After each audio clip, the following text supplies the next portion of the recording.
Baiklah guys, di sini saya akan menjelaskan mengenai definisi dan konsep ideologi. Sebenarnya, apa sih ideologi itu? Ideologi berasal dari kata Yunani idea dan logos yang berarti ilmu tentang ide-ide, atau lebih tepatnya disebut sebagai ilmu tentang gagasan. Istilah ideologi pertama kali muncul dalam bahasa Prancis pada saat terjadinya Revolusi Prancis.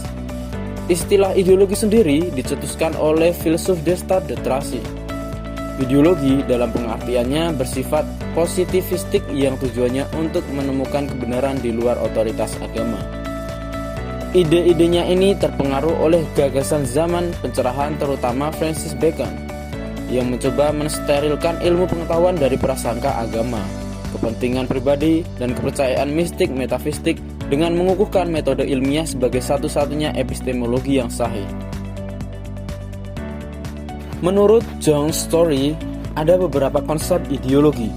Pertama, ideologi mengacu pada suatu pelembagaan gagasan secara sistematis yang diartikulasikan oleh sekelompok masyarakat tertentu. Misalnya, ketika kita berbicara ideologi partai buruh, maka sebenarnya kita sedang membahas tentang ide-ide dasar yang dijadikan sebagai pandangan hidup, ideal-ideal, basis visi, praktek politik, ekonomi, dan sosial partai tersebut.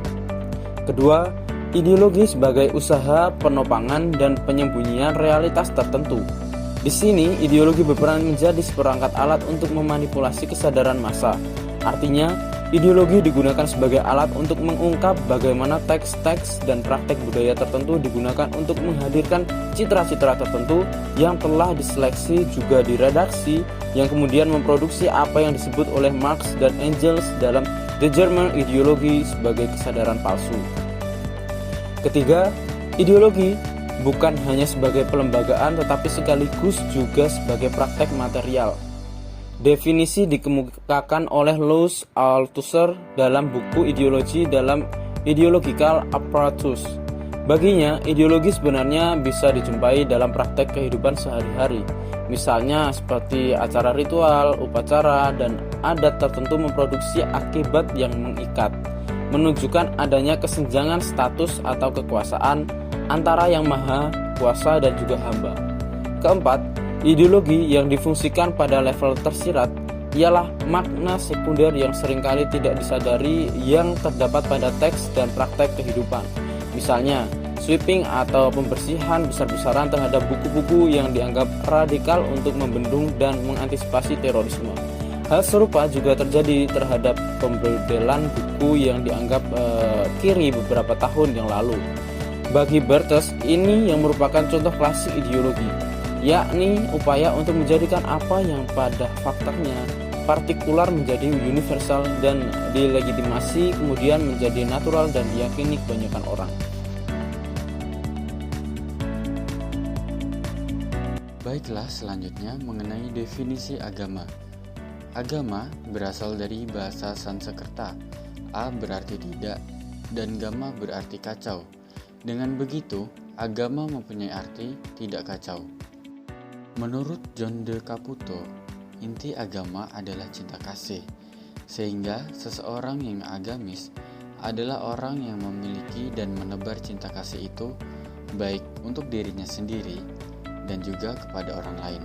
Dengan begitu, agama bukan hanya dilihat pada ketaatan ritualistik, sebagaimana ketaatan hamba pada agamanya.